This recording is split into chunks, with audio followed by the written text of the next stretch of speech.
You ask Tiger to solve.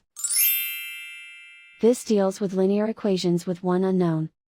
The final result is x equals 5/14. Let's solve it step by step. Simplify the expression. Group like terms.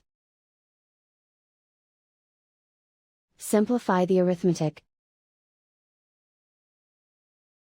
Group all constants on the right side of the equation. Add 5 to both sides.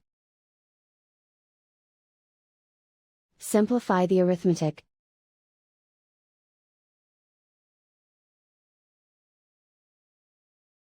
Isolate the x. Divide both sides by 14. Simplify the fraction. And so the final result is x equals 5/14.